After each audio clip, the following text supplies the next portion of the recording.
press the bell icon on the YouTube app and never miss another update.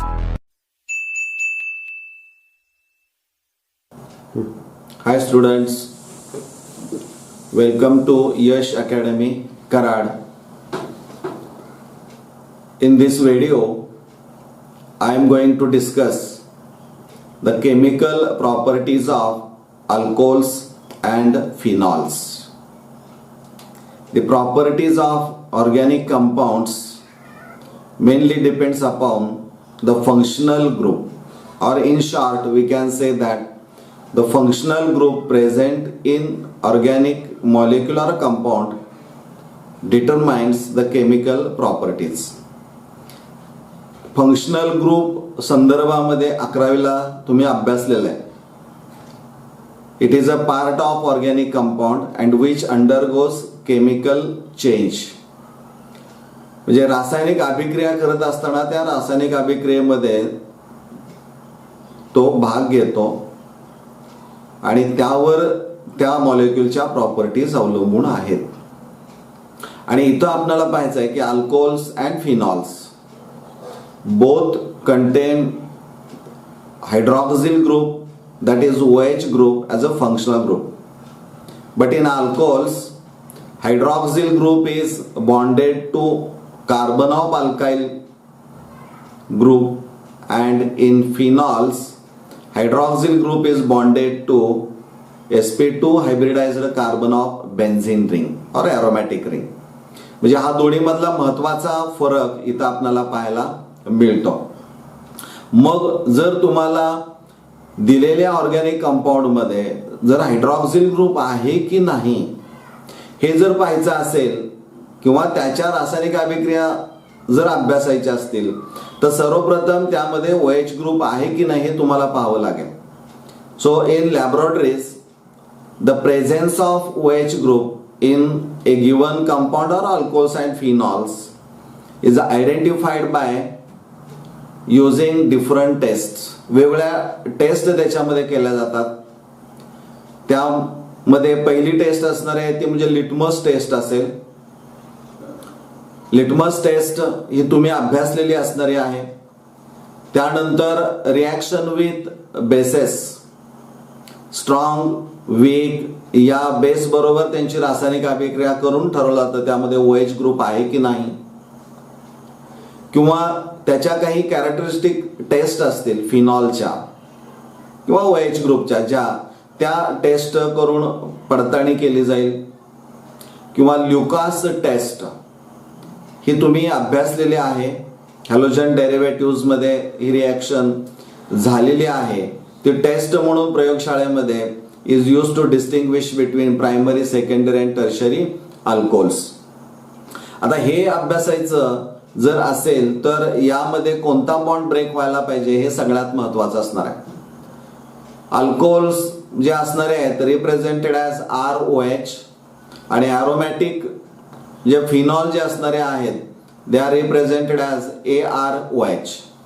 म्हणजे यातला महत्वाचा bond कोणता break व्हायला पाहिजे तर OH बॉन्ड हा ब्रेक व्हायला पाहिजे. ज्यावेळी OH बॉन्ड अल्कोहोल मधून ब्रेक होतो at that time there is a formation of alkoxide ion and hydrogen ion. And in phenols or aromatic hydroxy compounds पुन्हा तो OH बॉन्ड ब्रेक झाला की इथं पुन्हा निगेटिव्हली चार्ज आयन तयार होतं आणि H+ तयार होतो. म्हणजे अशा पद्धतीनं ही रिॲक्शन घडते आणि मग त्याच्या ऍसिडिक प्रॉपर्टीज ह्या तुम्हाला अभ्यासता येतील. तर थोडक्यामध्ये या सगळ्या मुद्द्यांच्या आधारे आज आपण व्हिडिओमध्ये चर्चा करणार आहोत. सुरुवातीला आपण लॅबोरेटरीमध्ये जी टेस्ट आपण घेणार आहोत लिटमस टेस्ट आणि त्यानंतर रिॲक्शन विथ बेसेस त्याचा आपण अभ्यास इथं करूया. Now see let us see the first test, litmus paper test. Alcohols च्या बाबतीमध्ये तुम्हाला माहित आहे की OH ग्रुप आहे. आता फक्त प्रश्न असा आहे की त्यातला कार्बन O का OH हा बॉन्ड ब्रेक होतो हे आपल्याला यामध्ये अभ्यासायचं आहे. तर हे समजा आपण असं इथं दाखवलंय की या इमेजमध्ये तुम्हाला असं दिसेल की बीकर आहे आणि बीकर कंटेन सम सोल्युशन. तर हे जे असणार आहे this is the aqueous solution of alcohol. आणि समजा यामध्ये ब्ल्यू लिटमस डीप केला आपण आणि थोड्या वेळ थांबलो. दरम्यान दुसरा बीकर त्यामध्ये परत ॲक्वेस सोल्युशन ऑफ अल्कोहोल घेतलं आणि त्यामध्ये रेड लिटमस आपण डीप केला. म्हणजे इथं strip of blue and red litmus is dipped in aqueous solution of alcohols. आणि थोड्या वेळानंतर जर आपण पाहिलं तर तुमच्या लक्षामध्ये येईल की there is no action on litmus paper. Red remains red, blue remains blue. म्हणजे लिटमसवर कोणत्याही प्रकारची इथं रिॲक्शन घडताना किंवा तो रंग बदलताना दिसत नाही. याचा अर्थ काय असणार आहे? Alcohols are neutral in nature. जर चेंज झाला असता ब्ल्यू टू रेड तर आपण ऍसिडिक कॅरेक्टर असं म्हणू शकलो असतो, परंतु तसं इथं कुठंही दिसत नाही. Now in case of phenols, when a strip of blue litmus paper is dipped in aqueous solution of phenol, then it turns red. म्हणजे इथं ही रेड झालेली आपल्याला पाहायला मिळते. So from this we can say that phenols are acidic in nature. म्हणजे या litmus test वरून both contain OH group but their chemical properties are different up to certain extent.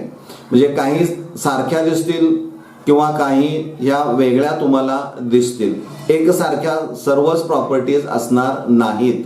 आणि त्यामुळे इथं तुमच्या लक्षामध्ये येईल की alcohols are neutral in nature while phenols are acidic in nature. Next, reaction with bases. Alcohols आणि फिनॉलची reaction आपल्याला अल्कोहोलची reaction आणि फिनॉलची रिॲक्शन बेस बरोबर आपल्याला पाहिजे आहे. बेस मग तो स्ट्रॉंग बेस असेल किंवा वीक बेस असणार आहे. प्रथम आपण बघूया alcohols. Alcohols ROH plus NaHCO3 sodium bicarbonate असणार आहे. So when alcohols are treated with weak base like or aqueous solution of sodium bicarbonate and sodium hydroxide, जर आपण या दोघांच्या बरोबर अल्कोहोलची रिॲक्शन जर केली तर पहिल्या रिॲक्शन मध्ये there is no effervescence of CO2 gas. So there is a no reaction. आणि मग इथं हा NaOH जो स्ट्रॉंग बेस आपण कन्सिडर केला तर यातला OH मायनस असणार आहे. It must withdraw H plus ion from alcohol so as to form water molecule. तसंही इथं दिसत नाही. म्हणजे इथं अल्कोहोलची रिॲक्शन सोडियम बायकार्बोनेट बरोबर पण नाही आणि सोडियम हायड्रॉक्साईड बरोबर पण नाही. म्हणजे alcohols do not react with aqueous solution of NaCO3 and aqueous solution of sodium hydroxide. म्हणजे यांच्याबरोबर तो रिॲक्ट होत नाही. यावरनं तुम्हाला काय सांगता येईल तर त्यांचं नेचर तुम्हाला सांगता येईल. परंतु रिॲक्शन जर आपण पाहिली तर यामध्ये NaCO3 असेल NaOH असेल याबरोबर रिॲक्शन नाही.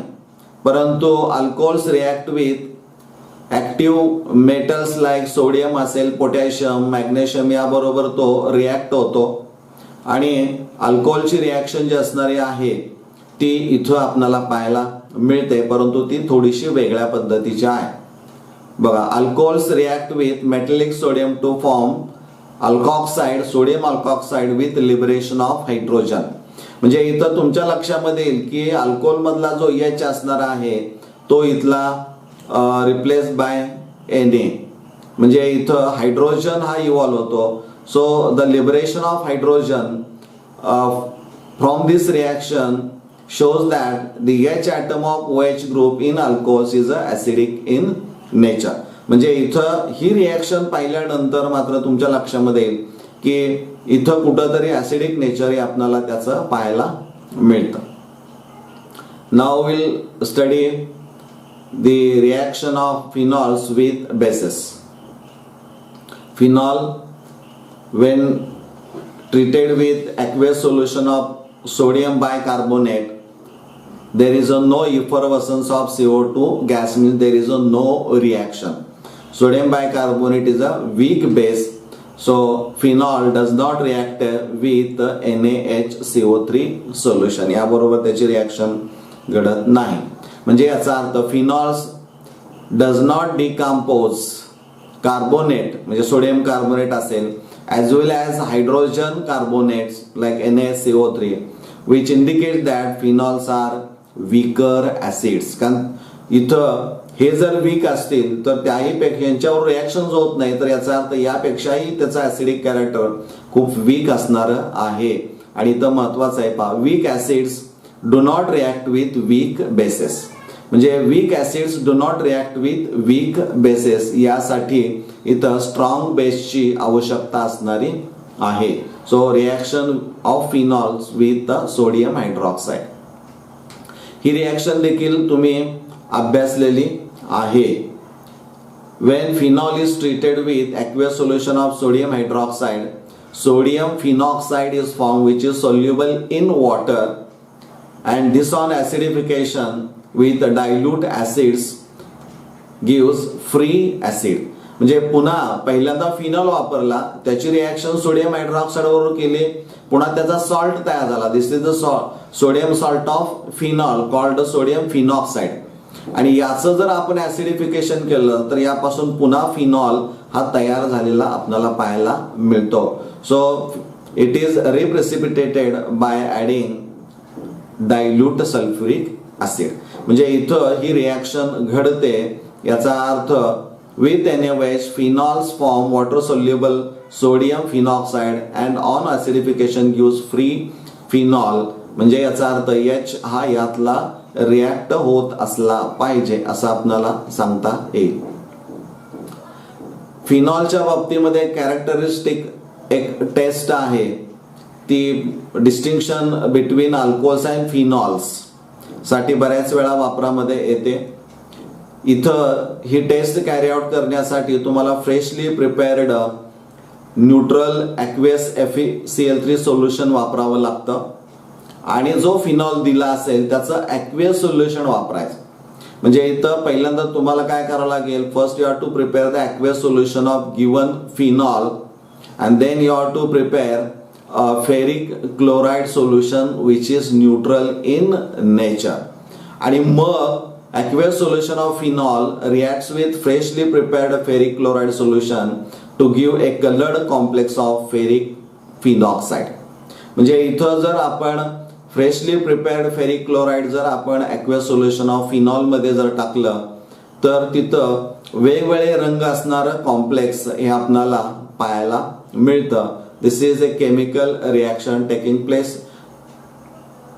इथं पहा एरोमॅटिक हायड्रॉक्सी कंपाऊंड आहे ArOH treated with neutral ferric chloride gives green, blue, violet colored complex of ferric phenoxide. म्हणजे या पद्धतीची रिॲक्शन आपल्याला घडते. आणि इथं जर तुम्ही पाहिलं तर ग्रीन, ब्ल्यू आणि व्हायोलेट असे वेगवेगळे रंग असणारे आपल्याला कॉम्प्लेक्स कंपाऊंड्स तयार झालेली आपल्याला पाहायला मिळतात.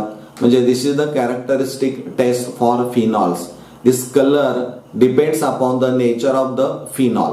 म्हणजे कोणता फिनॉल दिलेला आहे, फक्त फिनॉल आहे का रिसॉर्सिनॉल आहे का आणखीन आर्थोक्रिसॉल आहे का आणखीन कोण आहे, यावर कलर हा अवलंबून असणारा आहे. Lucas test. In laboratories, Lucas test is used to distinguish between primary, secondary and tertiary alcohols from each other. म्हणजे ही डिस्टिंक्शन टेस्ट म्हणून आहे आणि ही रिॲक्शन सुद्धा आपली झालेली आहे, अभ्यासलेली आहे आपण. अल्कोहोल्स इथं पहिल्यांदा आपण Lucas reagent is nothing but a mixture of concentrated HCl and anhydrous zinc chloride.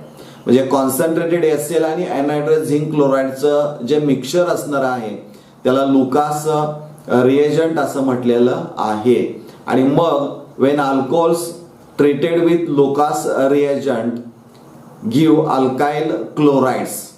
म्हणजे अल्कोहोल्स बरोबर जर लुकास रिएजंटची रिॲक्शन जर केली तर there is a formation of alkyl chlorides तयार होतात. परंतु इथं अल्कोहोल जे असणारे आहेत ते प्रायमरी, सेकंडरी, टर्शरी असणार आहेत. म्हणजे इथं मोनोहायड्रिक अल्कोहोल जरी असलं तर they are of 3 types, primary, secondary and tertiary alcohols. So reactivity depends upon the structure of alcohols. म्हणजे त्या अल्कोहोलचं स्ट्रक्चर काय असणार आहे त्यावरती रिॲक्टिव्हिटी अवलंबून असणार आहे, त्यावर तो प्रॉडक्ट अवलंबून असणार आहे. या रिॲक्शनचं खास वैशिष्ट्य काय आहे ते आपण पुढे बघूया. इथं पहा, टर्शरी अल्कोहोल्स आपण पहिल्यांदा घेतलेत. इथं ही टेस्ट ट्यूब आहे. टेस्ट ट्यूब मध्ये it is filled with tertiary alcohol आणि then few drops of Lucas reagent is added to it. म्हणजे याच्यामध्ये लुकास रिएजंट आपण वरून टाकलेला आहे. ज्यावेळी लुकास रिएजंट टर्शरी अल्कोहोल मध्ये ऍड केला जातो त्यावेळेस ते जे सोल्युशन तयार होतं it is a clear solution. म्हणजे क्लिअर सोल्युशन असतं. याचाच अर्थ असणार आहे की टर्शरी अल्कोहोल असेल किंवा alcohols they are soluble in Lucas reagent because there is a formation of clear solution. कुठेही टर्बिडिटी किंवा काही वेगळं असं प्रिसिपिटेशन तयार झालेलं दिसत नाही. म्हणजे इथं they are soluble in Lucas reagent. आणि मग ज्यावेळी लुकास रिएजंट ऍड केला जाईल त्यावेळेस काही सेकंदामध्येच, काही मिनिटांमध्ये तिथं टर्बिड सोल्युशन होऊ लागतं. म्हणजे immediately after addition of Lucas reagent into tertiary alcohol there is the solution becomes turbid immediately. म्हणजे हे जे सोल्युशन असणार इथं पहा, हे टर्बिड सोल्युशन होतं आणि प्रिसिपिटेटचा म्हणजे पार्टिकल साईज इथं वाढलेली तुम्हाला पाहायला मिळेल. पण ही जी रिॲक्शन घडते ती लगेच घडते, तात्काळ घडते. So the rate of reaction of tertiary alcohols with Lucas reagent is a very fast. म्हणजे इतर रिॲक्टिव्हिटीचा विचार जर केला तर tertiary alcohols are highly reactive with Lucas reagent because immediately there is a formation of white turbidity in test tube. म्हणजे इथं test tube मध्ये white turbidity झालेली आपल्याला पाहायला मिळते.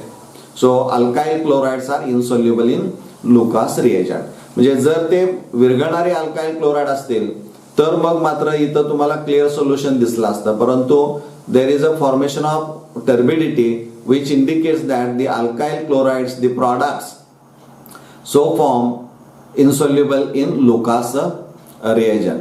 आणि त्यामुळे रिॲक्टिव्हिटीचा विचार जर केला तर लगेच ती रिॲक्शन घडते. त्यामुळे tertiary alcohols react very fast with Lucas reagent. Now secondary alcohols. इथं टेस्ट ट्यूब मध्ये सेकंडरी अल्कोहोल आपण लिक्विड घेतलेला आहे. त्यामध्ये जर आपण लुकास रिएजंट टाकला तर पुन्हा ते क्लिअर सोल्युशन आपल्याला दिसेल. याचा अर्थ alcohols are soluble in Lucas reagent. आणि ज्यावेळी आपण हे लुकास रिएजंट सेकंडरी अल्कोहोल मध्ये टाकलं जाईल त्यावेळी रिॲक्शन घडते, जी रिॲक्शन आपण पाहिलेली आहे, formation of alkyl chlorides. But alkyl chlorides are insoluble in Lucas reagent, so there is a formation of 2 separate layers. पण ह्या सेकंडरी अल्कोहोलच्या बाबतीमध्ये काय होतं तर there is a slow formation of white turbidity which indicates the rate of reaction of secondary alcohols with Lucas reagent is a very slow. म्हणजे मंद गतीनं ती रिॲक्शन आपल्याला घडताना पाहायला मिळते. हे यावरून आपल्याला निश्चित सांगता येईल. Last one, primary alcohols. यामध्ये प्रायमरी अल्कोहोल्स आपण घेतले, त्यामध्ये जर लुकास रिएजंट टाकलं तर again there is a formation of clear solution which indicates the alcohols are soluble in Lucas reagent.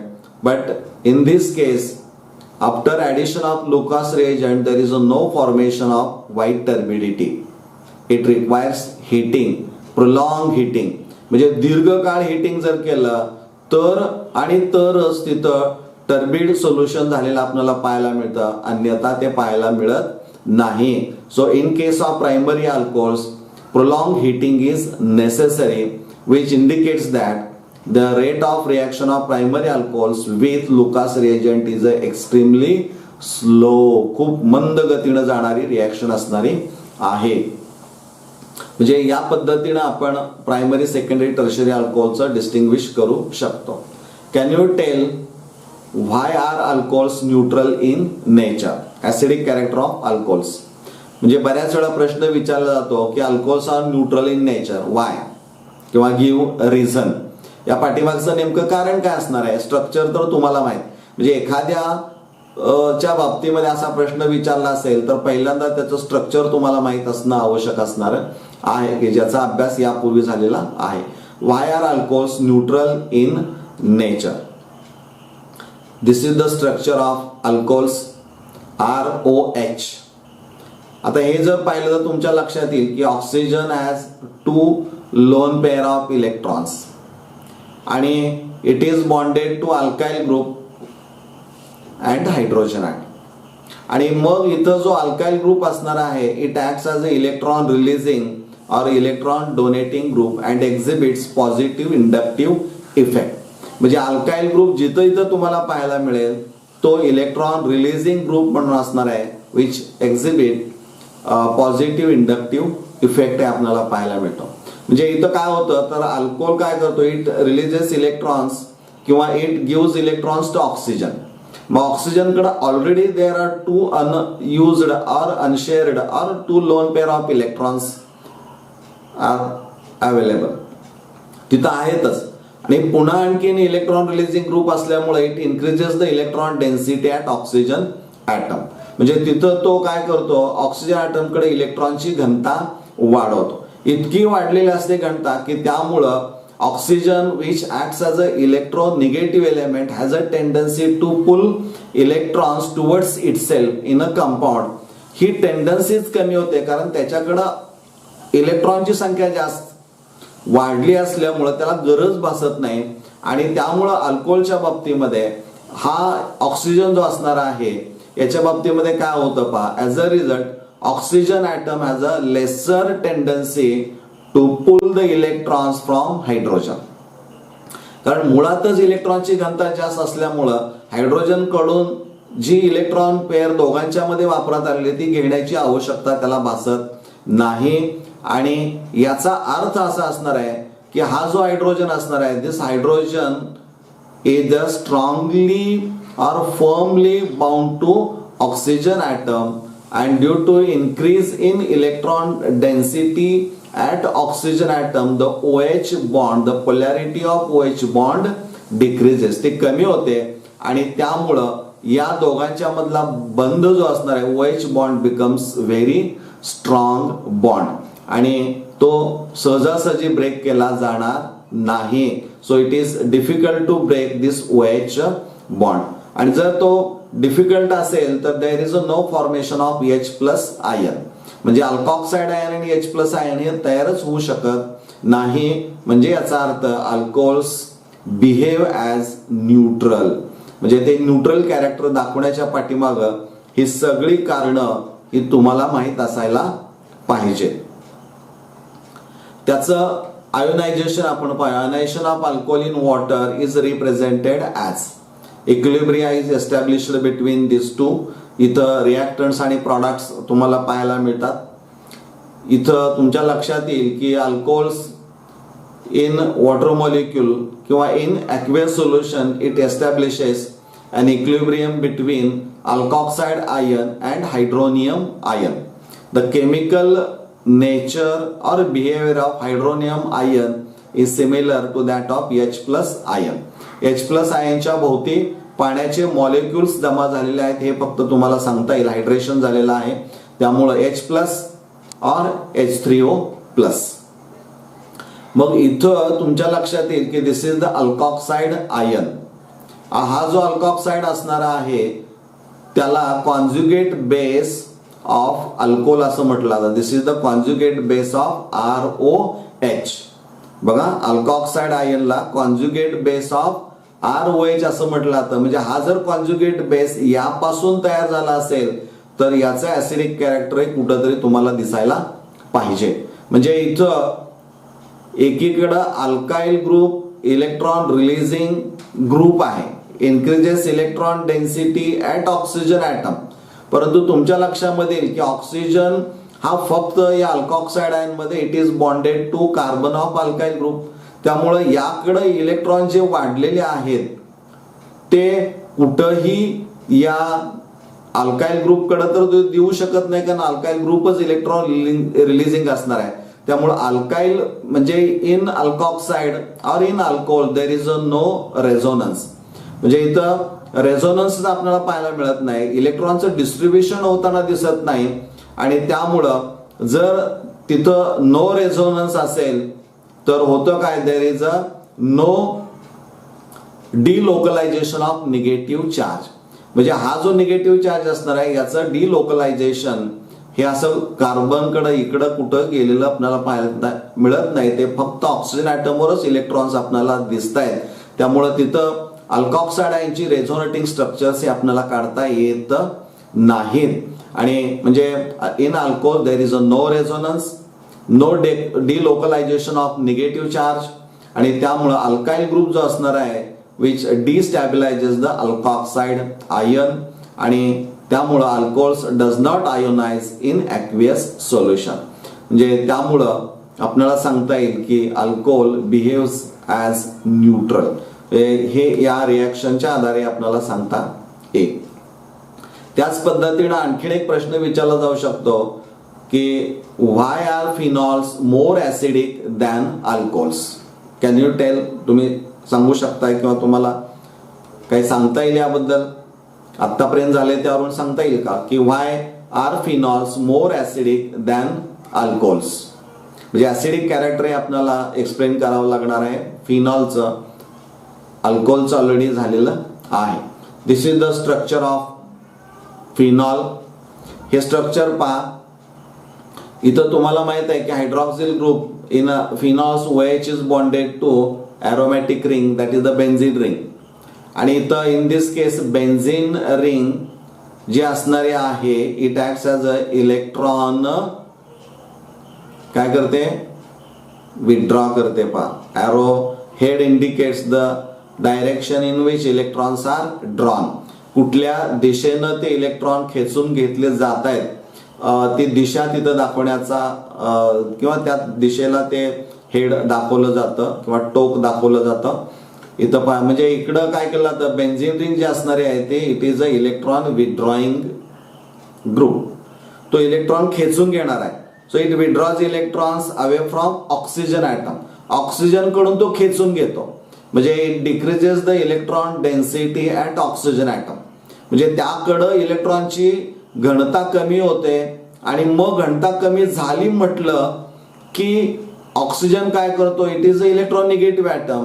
त्यामुळे ऑक्सिजन आणि हायड्रोजन यांच्यामध्ये जी काय शेअर्ड पेअर ऑफ इलेक्ट्रॉन असणार आहे ती मात्र स्वतःकडे खेचून तो घेऊ शकतो. म्हणजे इथं ऑक्सिजनकडे इलेक्ट्रॉन डेन्सिटी ही कमी होते आणि त्यामुळे as a result oxygen atom shows a greater tendency to pull the electrons from hydrogen.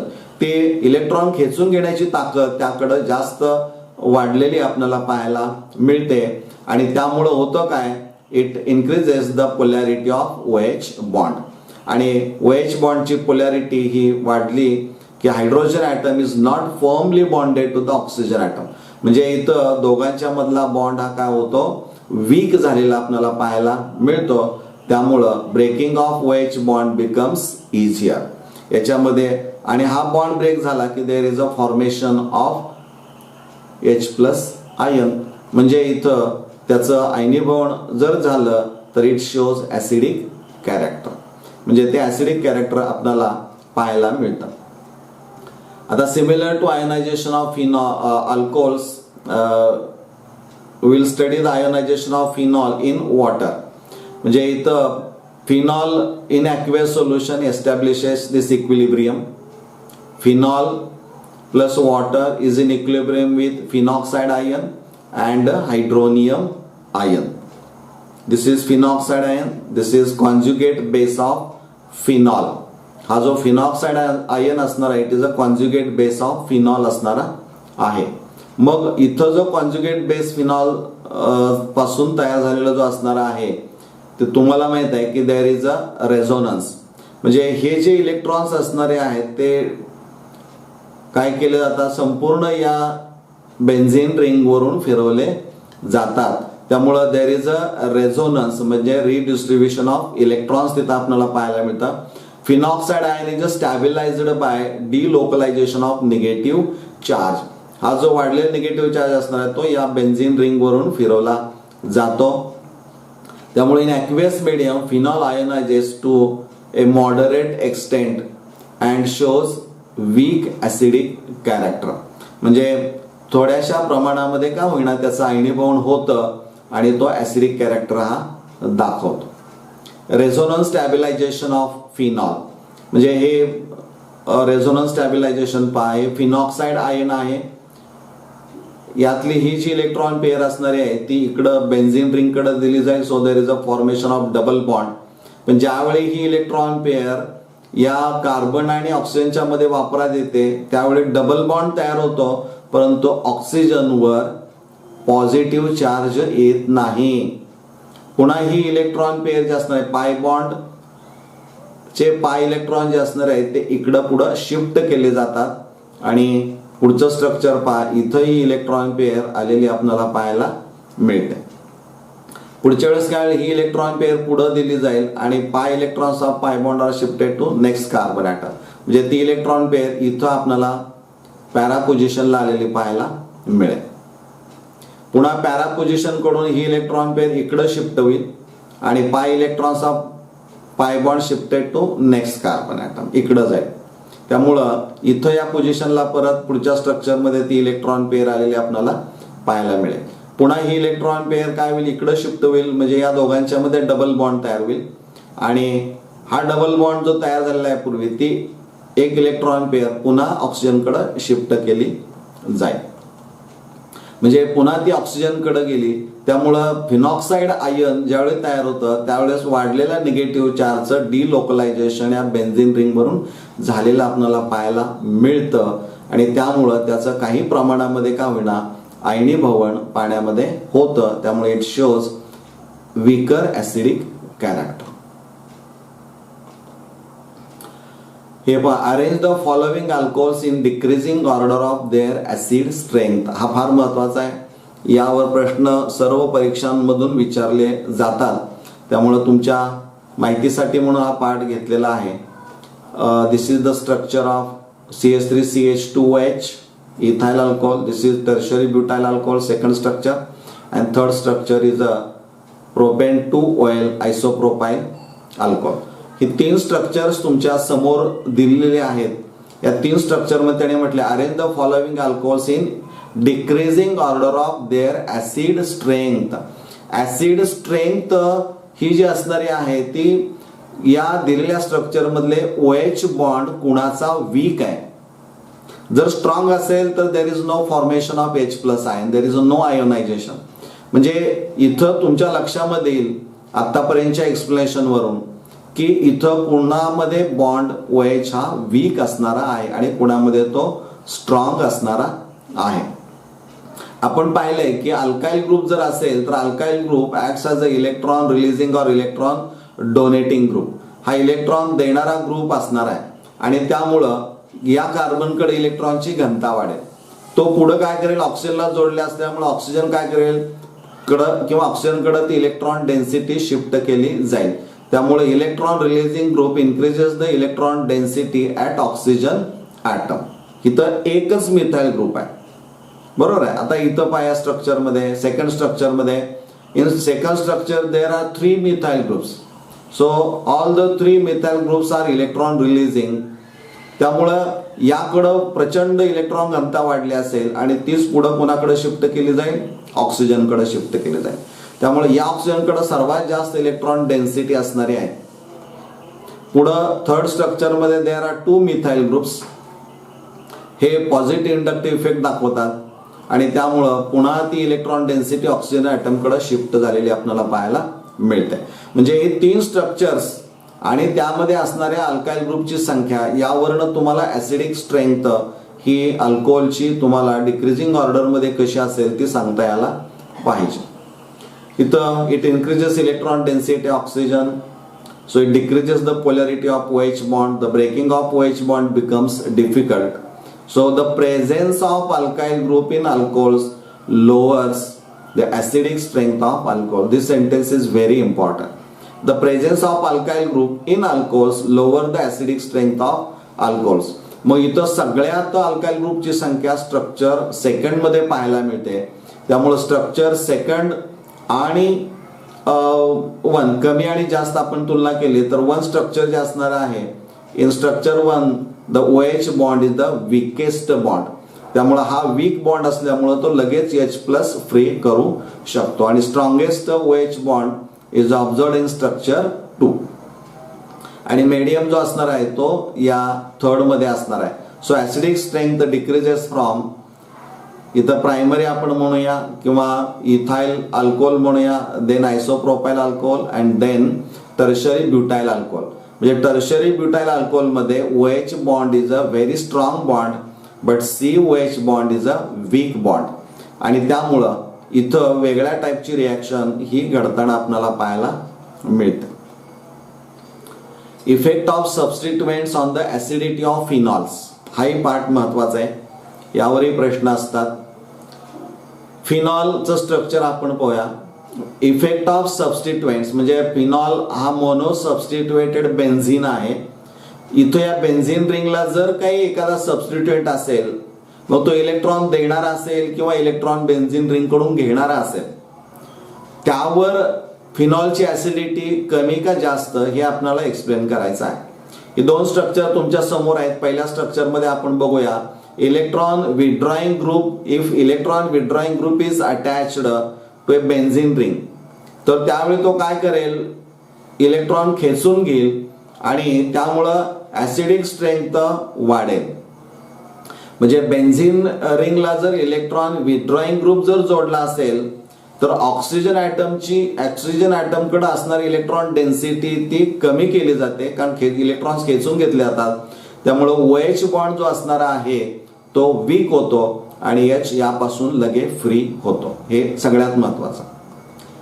समजा इलेक्ट्रॉन रिलीजिंग ग्रुप जर जोडला असेल, if electron releasing group is present on the ring तर तो इलेक्ट्रॉन देणार आहे. इलेक्ट्रॉन देणाऱ्याच्या बाबतीमध्ये आपण पाहिले increases the electron density of oxygen atom आणि त्यामुळे OH bond becomes strong bond. So there is a no ionization, there is a no formation of H+ ion आणि त्यामुळं it decreases the acidic strength. म्हणजे electron खेचून घेणारा असेल तर acidic strength फिनॉलची वाढते, इलेक्ट्रॉन देणारा असेल तर ऍसिडिक स्ट्रेंथ फिनॉलची कमी होते. उदाहरणार्थ आपण बघूया. दिस इज द स्ट्रक्चर फॉर पॅरानायट्रोफिनॉल. हे पॅरानायट्रोफिनॉलचं स्ट्रक्चर असणार आहे. पण हे तुम्हाला माहित पाहिजे की NO2 group whether it acts as electron withdrawing और इलेक्ट्रॉन रिलीजिंग. हे एकदा सगळे ग्रुप तुम्हाला माहित असतील तर यावरचा विचारलेला प्रश्न आणि त्याचं उत्तर देणं तुम्हाला सोपं असणार आहे. तर NO2 group acts as a electron withdrawing group. मग इलेक्ट्रॉन विथड्रॉइंग ग्रुप जर असेल तर इथं आपण पाहिले it increases the acidic strength. म्हणजे हा NO2 it acts as a electron withdrawing so it withdraws electrons from this benzene ring आणि बेन्झिन रिंग काय करेल ऑक्सिजन ॲटम कडची इलेक्ट्रॉन डेन्सिटी इकडे शिफ्ट करेल. त्यामुळे OH bond becomes weak bond. त्यामुळे formation of H+ ion is a very easy. सहज ते घडू शकतं. म्हणजे इथं NO2 is electron withdrawing group. It increases the acidic strength of phenol.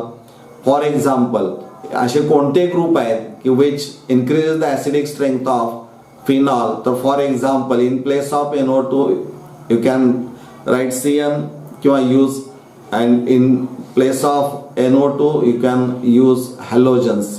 हे पण तुम्ही वापरू शकता. हे जे असणारे आहेत ते इलेक्ट्रॉन खेचून घेणारे आहेत आणि त्यामुळं ऍसिडिक स्ट्रेंथ फिनॉलची वाढते. पुढचं एक्झाम्पल बघा. दिस इज द स्ट्रक्चर ऑफ पॅराक्रिसॉल आणि पॅराक्रिसॉलचं स्ट्रक्चर तुमच्या समोर आहे. मिथाइल ग्रुप आता पाहिले की methyl group acts as a electron releasing or electron donating group. So it increases the electron density at oxygen atom so OH bond becomes strong bond. So there is a no formation of H+ ion. तितक्या लवकर ते तयार होणार नाहीत. त्यामुळं methyl group is electron releasing group. It decreases the acidic strength. मग असे कोणकोणते आहेत हे तुमच्या माहितीसाठी असायला पाहिजे. अल्काइल ग्रुप कोणता आहे, अल्कॉक्सी ग्रुप, हायड्रॉक्सिल ग्रुप OH असेल किंवा NH2 असतील, हे सगळे इलेक्ट्रॉन रिलीजिंग ग्रुप असणारे आहेत आणि त्यामुळं ते फिनॉलची ॲसिडिक स्ट्रेंथ कमी करतात. पुढं बघा आता. दिस चार्ट इज व्हेरी इम्पॉर्टंट. यावर अनेक MCQ बऱ्याच ठिकाणी विचारलेले आहेत परीक्षांमधून. त्याचं उत्तर देताना ह्या गोष्टी जर तुमच्या समोर असतील किंवा तुम्हाला माहीत असतील तर निश्चित कोणताही प्रश्न विचारला, आपण पुढे विचारलेला आहे, त्याचं उत्तर सांगताना तुम्हाला फार विचार करावा लागणार नाही. Effect of any substituent is more significant when it is present in ortho or para position than in meta position. म्हणजे मोनोसबस्टिट्युएटेड बेन्झीन फिनॉल जर असेल आणि जर आर्थो आणि पॅरा पोझिशनला सबस्टिट्युएंट असेल तो जास्त सिग्निफिकंट विचारला जातो. मग तो इलेक्ट्रॉन देणार आहे का घेणार आहे, दोन्ही असू शकतील. पण त्यामध्ये इलेक्ट्रॉन देणार असेल तर काय होतं, इलेक्ट्रॉन घेणार असेल तर काय होतं, त्याच्यामध्ये ऑर्डर जर विचारली असेल तर मग प्राधान्यानं कुणाला कोण पहिल्यांदा असेल, हा सिक्वेन्स काय हे तुम्हाला माहित असायला पाहिजे. तर ह्या टेबलवरनं तुम्हाला त्या गोष्टी क्लिअर झालेल्या पाहायला मिळतील. इथं पहिल्यांदा पॅरा नायट्रोफिनॉलचं स्ट्रक्चर दिलंय, त्यानंतर आर्थो नायट्रोफिनॉल आहे, त्यानंतर M नायट्रोफिनॉल आहे आणि नंतर मग फिनॉल आहे. म्हणजे इथं जे सबस्टिट्युएंट असणार आहेत फिनॉलच्या बाबतीमध्ये ते पॅरा आहे, नंतर आर्थो आहे, नंतर मेटा आणि मग शेवटी फिनॉल आहे. म्हणजे ही जी ऑर्डर जी इथं आहे ती ॲसिडिक स्ट्रेंथ कमी होत जाते. म्हणजे पॅराला सर्वात जास्त असेल, त्यानंतर कमी आर्थो असेल आणि त्यानंतर मेटा असेल. म्हणजे दिलेल्या MCQ मध्ये जर ही स्ट्रक्चर जर असतील तर सिक्वेन्स लावताना तुमच्या लक्षामध्ये आला पाहिजे की इथं इलेक्ट्रॉन देणारा जो इलेक्ट्रॉन ओढून घेणारा जो ग्रुप असणारा आहे तो पॅराला असेल तर पहिलं प्राधान्य असेल, आर्थोला नंतर असेल आणि मेटाला त्यानंतर असणार आहे. म्हणजे या पद्धतीनं तो सिक्वेन्स पॅरा, आर्थो, मेटा अशा पद्धतीचा तो असणार आहे. आणि जर इलेक्ट्रॉन रिलीजिंग ग्रुप जोडला असेल तर मेटा पहिल्यांदा येईल, त्यानंतर पॅरा येईल आणि त्यानंतर आर्थो पोझिशन येईल, लक्षात घ्या. आणि त्यामुळे ॲसिडिक स्ट्रेंथ ही अशी कमी होताना पाहायला मिळते. म्हणजे विथ रिस्पेक्ट टू फिनॉल जर आपण विचार जर केला तर इलेक्ट्रॉन विथड्रॉइंग ग्रुप हे पहिल्यांदा येतील, नंतर फिनॉल येईल आणि नंतर इलेक्ट्रॉन रिलीजिंग ग्रुप येतील. पण त्यात आर्थो मेटा पॅरा का मेटा पॅरा आर्थो हा सिक्वेन्स तुम्हाला लक्षात ठेवणं गरजेचं आहे. आता इथे एक MCQ आहे, या MCQ वर आपण चर्चा केल्यानंतर आपण इथं थांबणार आहोत.